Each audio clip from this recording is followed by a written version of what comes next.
What's up, everybody, and welcome to Comics Icons.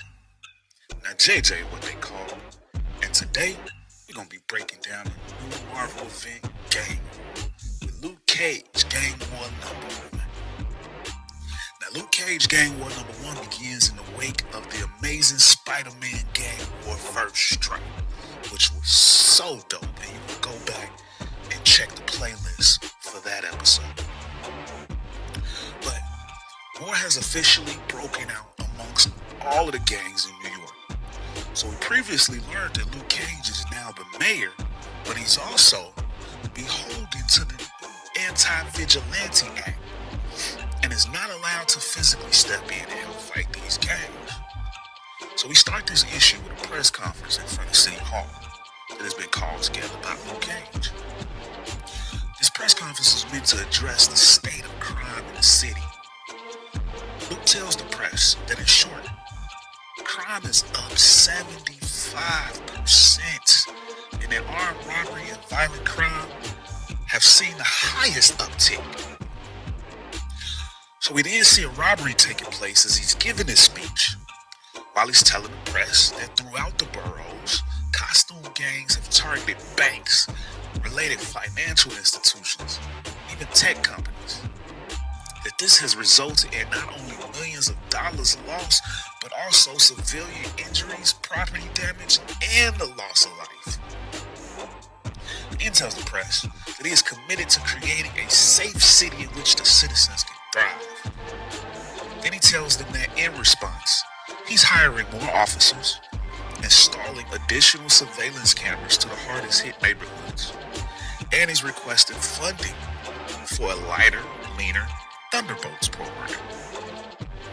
He believes that with these initiatives, crime could drop significantly. And of course, as always, the press doesn't seem to be too convinced that this can work. They ask him if he thinks that the NYPD truly stands a chance against these costume criminals with high-tech weaponry. Of course, Luke tells them he does believe it. We then see Robbie Robertson, who we last saw in Gang War First Strike, whose son had just been shot at the beginning of this war. He tells Mayor Cage that he appreciates his actions, but with Mayor Cage's history as a crime fighter, surely you know this is not enough. Even J. Jonah Jameson is here. Y'all know J. Jonah Jameson. Spider-Man! He's a menace!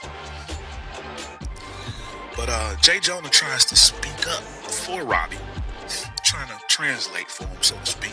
And he tells Mayor Cage that what Robbie's trying to say is you're sending lambs to slaughter in the hopes of challenging the Anti-Vigilante Act. You know, get the public scared so you and your costume friends can get back to knocking heads and destroying the city.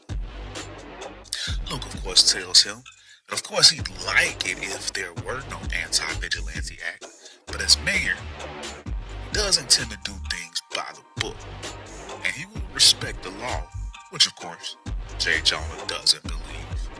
Typical. We later see Luke Cage sitting in his office thinking to himself, and J. Jonah wasn't really that far off of what he's saying. He really does wish that he could kill that law, but unfortunately he can't. And that every third-rate bad guy in New York is looking to move into the big leagues without Super's there to intervene.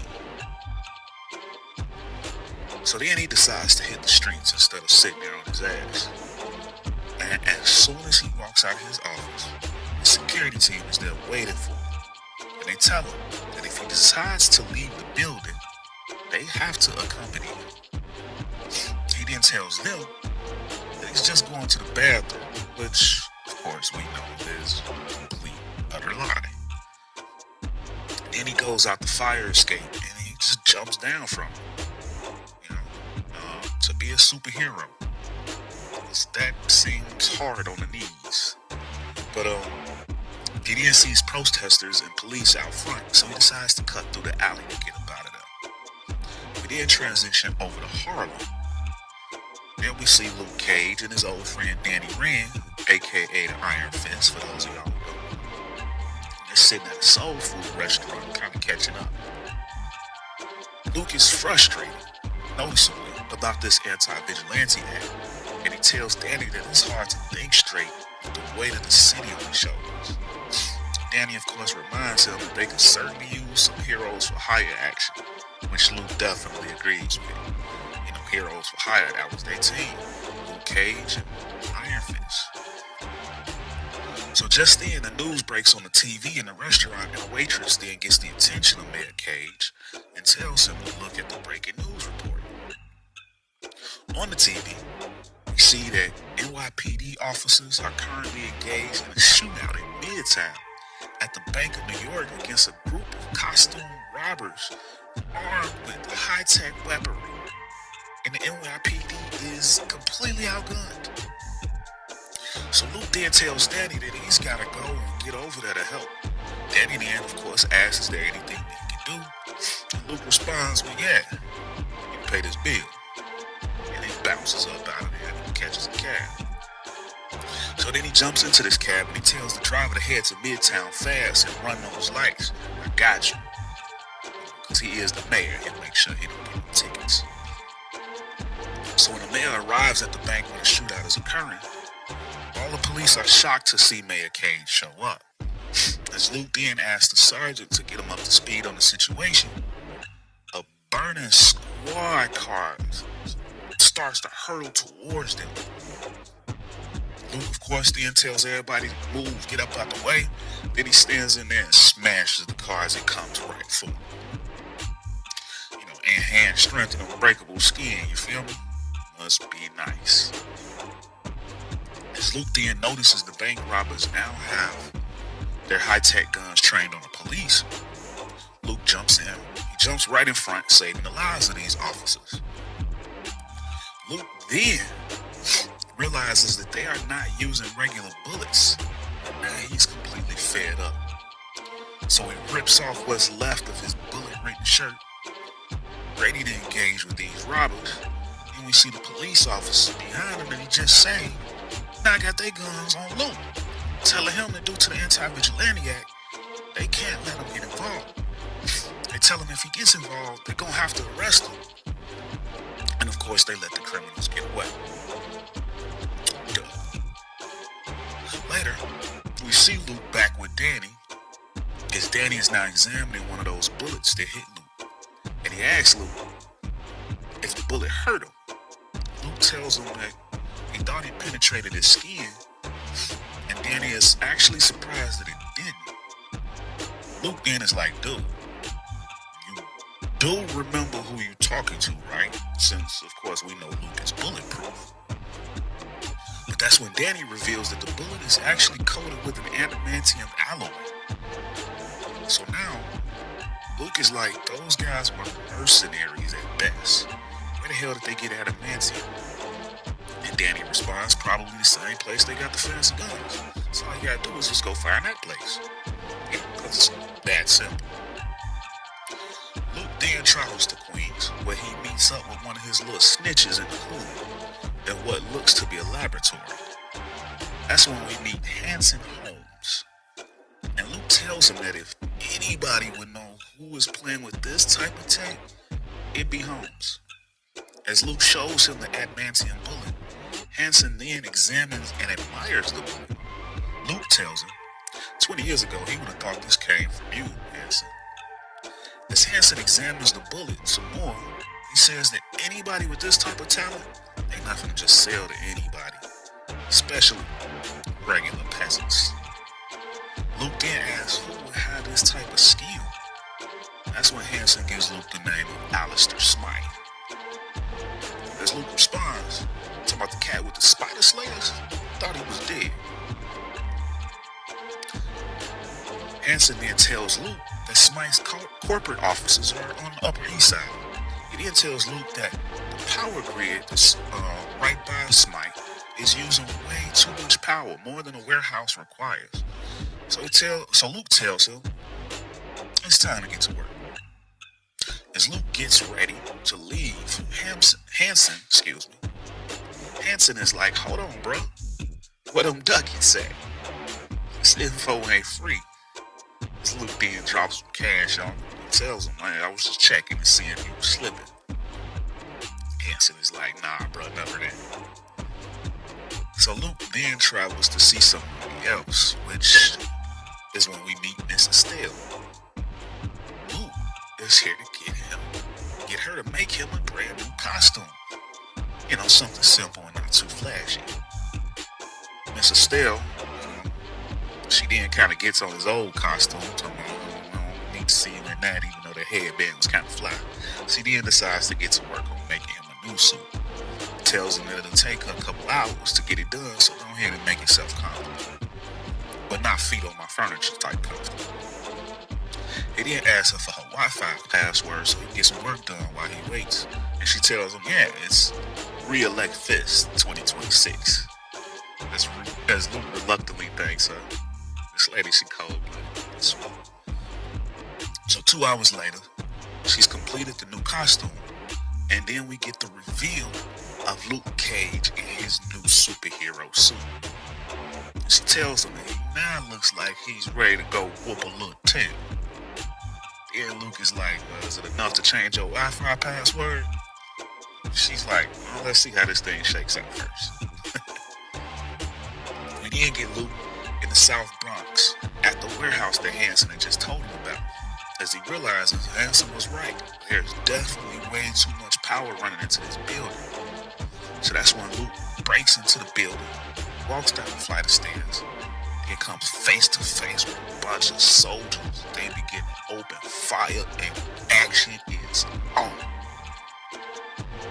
So Luke starts to cut through these soldiers, but after a while they start to overwhelm him when the little cavalry comes in. So he decides to smash through a wall to get up out that situation. He breaks through the building. He expects the soldiers to follow him and fight him on the outside. But he notices they're not following him. That's when he realizes something ain't right with this picture. The costume guy barges in, and nobody cares who he is or what he wanted. And the soldiers just walk right past the big ass hole in the wall. So we then see Alistair Smythe in a different room. He's watching the whole thing unfold on camera. He then reveals that more will come and face the same results as Luke. He also says that these soldiers far exceed that of those spider slayers. He then says he plans to bring the city of New York to its knees with little effort, and he wishes that his father was there to see that Spider-Man was one of many problems that are no more. As he sits behind his command center and gloats. We then see Hell's Kitchen. Cloak and Dagger are fighting these same soldiers. Dagger tells Cloak that it feels like nothing they're doing seems to work, and they just keep on coming. We then see Cloak take 2 of those soldiers into his cloak, but then he realizes that something isn't quite right with him. He's usually able to sense the fears whenever he pulls people into that dimension, inside of his cloak.